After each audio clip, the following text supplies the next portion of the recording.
Hello viewers, welcome to my new video. आज इस video में मैं आपको सूर्य देव की कहानी सुनाने जा रही हूँ, उनकी कथा सुनाने जा रही हूँ। जो भी इनका व्रत रखते हैं उनको बहुत ही पुण्य प्राप्त होता है और जो कथा सुनते हैं उनको भी उतना ही पुण्य प्राप्त होता है। तो चलिए शुरू करते हैं। एक बार एक वृद्धा स्त्री थी। वह प्रतिदिन अपने घर गाय के गोबर से घर को लिपकर सूर्यदेव की पूजा किया करती थी। एक दिन उसे गोबर नहीं मिला तो उसने उस दिन पूजा पाठ नहीं किया, ना ही खाया पिया। वो भूखी प्यासी ही सो गई। तो उस दिन सूर्यदेव ने सपन में आकर उनसे पूछा कि बुढ़िया माई, तुम्हें क्या परेशानी है, मुझे बताओ। तो वृद्धा स्त्री ने अपनी सारी समस्या उन्हें बता दी। फिर सूर्यदेव ने उनसे कहा कि हम तुम्हें ऐसा वर देते हैं जो तुम्हारी समस्याओं का समाधान कर सकेगा। सूर्यदेव ने उन्हें वर दिया। सुबह उठकर जब बुढ़िया माई ने उठकर देखा कि उनके आंगन में बहुत ही सुंदर गाय और बछड़ा बंधे हुए हैं, तो उसकी खुशी का ठिकाना ना रहा।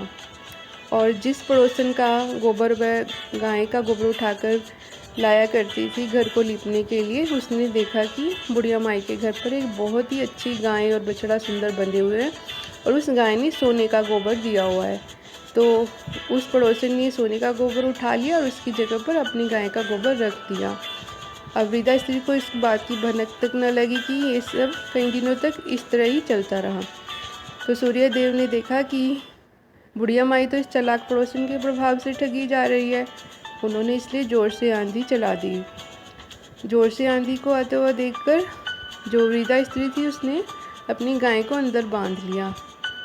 अब उस पड़ोसन ने सोचा कि मेरा तो सोना का गोबर उठाने का दाव नहीं लगेगा, तो इसलिए उसने वहाँ के राजा को जाकर कहा कि महाराज, जो मेरे पड़ोस में वृद्धा स्त्री रहती है उसके पास एक ऐसी गाय है जो सोने का गोबर देती है। राजा ने कहा कि अच्छा, अगर ऐसी गाय है तो हम उसे अपने महल में मार लेते हैं। राजा ने अपने सिपाहियों को आदेश दिया कि जो वृद्धा स्त्री की गाय है उन्हें महल में ले आओ और मेरी आज्ञा के बिना उसके गोबर को कोई भी ना उठाए। सिपाहियों ने ऐसा ही किया। बुढ़िया माई की गाय को ले आए और महल में बांध दिया। सुबह उठकर सिपाहियों ने देखा कि गाय ने महल को गोबर से गंदा किया हुआ है। तो उन्होंने जाकर राजा को सूचना दी। राजा को सूचना मिली तो उन्होंने वहां आकर देखा कि गाय ने तो सचमुच में ही महल को गोबर से गंदा किया हुआ है। तो उन्होंने बुढ़िया माई को बुलाने का आदेश दिया। जो सिपाही थे वो बुढ़िया माई के घर गए। उन्हें कहा कि महाराज ने आपको बुलाया है।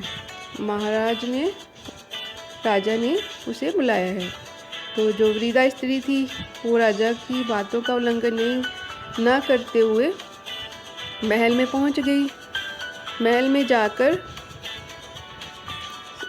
राजा ने कहा कि वृद्धा स्त्री से, क्या वृत्तांत है, तो मुझे सारा वृत्तांत है वो कह सुनाओ, ये क्या बात है मुझे बताओ, विस्तार से बताओ। तो वृद्धा स्त्री ने सारी जो था कहानी सुना दी, सारी कथा और जो भी कुछ हुआ था उसके साथ सब बता दिया। तो राजा को बहुत ही आश्चर्य और बहुत ही खुशी भी हुई कि सूर्यदेव का इतना महत्व है।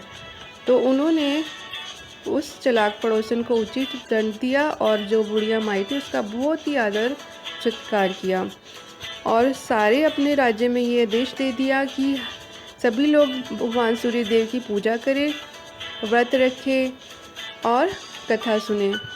तो इसका जो प्रभाव है बहुत ही अच्छा है, सौभाग्य देने वाला है, खुशियाँ देने वाला है, निरोगिता होती है घर में, धन धान्य की कमी नहीं होती, राज्य से लाभ मिलता है।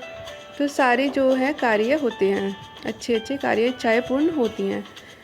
जो ये महत्व है उसने सारे अपने राज्य में आदेश दे दिया कि सूर्यदेव की कथा करें या व्रत रखें। तो इस तरह से उसका जो राज्य है खुशहाल हो गया। तो आपने ये कथा सुनी, आप बताइए आपको कैसी लगी। जो सूर्यदेव है उनकी कथा का बहुत ही महत्व है। अगर आप ये व्रत करते हैं या कथा पढ़ते हैं या सुनते हैं तो उसका भी बहुत ही पुण्य मिलता है। और सूर्यदेव तो स्वयं ही उनका बहुत तेज होता है। आपको पता ही होगा कि हम प्रत्येक दिन सुबह सूर्य को जल दे, तांबे के लोटे में गुड़, चावल, फूल कुछ भी डालकर इस तरह से सूर्य देव को अर्घ्य देना चाहिए हमें। और ओम सूर्याय नमः का मंत्र का जाप करना चाहिए। इससे भी जो है हमारे कार्य सिद्ध होते हैं, हमारे जो बिगड़े हुए काम हैं वो बन जाते हैं। और सबसे बड़ा इसका ये है कि राज्य में हमें लाभ मिलता है, हमें सरकार से लाभ मिलता है। सरकारी जॉब, अगर जो लोग ये चाहते हैं कि उन्हें गवर्नमेंट जॉब मिले, सरकारी जॉब मिले, तो वो भी इस व्रत को कर सकते हैं और सूर्य देव की कथा को पढ़ सकते हैं, तो उसमें भी उन्हें अवश्य ही लाभ मिलेगा। ये अगर हमारे जैसे कि कोई भी इच्छाएँ हैं तो वो भी पूरा करते हैं सूर्य देव।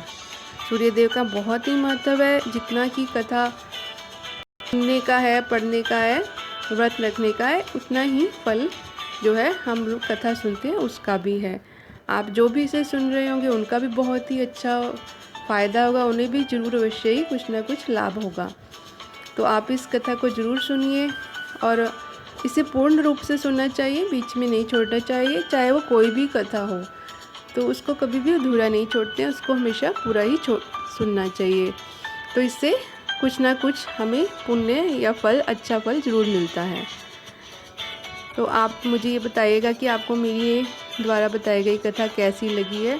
आप कमेंट बॉक्स में बता सकते हो, मेरे चैनल को सब्सक्राइब कर सकते हो, लाइक कर सकते हो, शेयर कर सकते हो। तो मैं इस तरह की कथाएं और जो भी मुझे ज्ञान विज्ञान की बातें पता चलती हैं, मैं पढ़ती हूँ, मेरा एक्सपीरियंस है, तो वो सब मैं आपसे शेयर करती हूँ वीडियोस में। तो आपको ये मेरी कथा कैसी लगी मुझे ज़रूर बताइएगा। थैंक्स।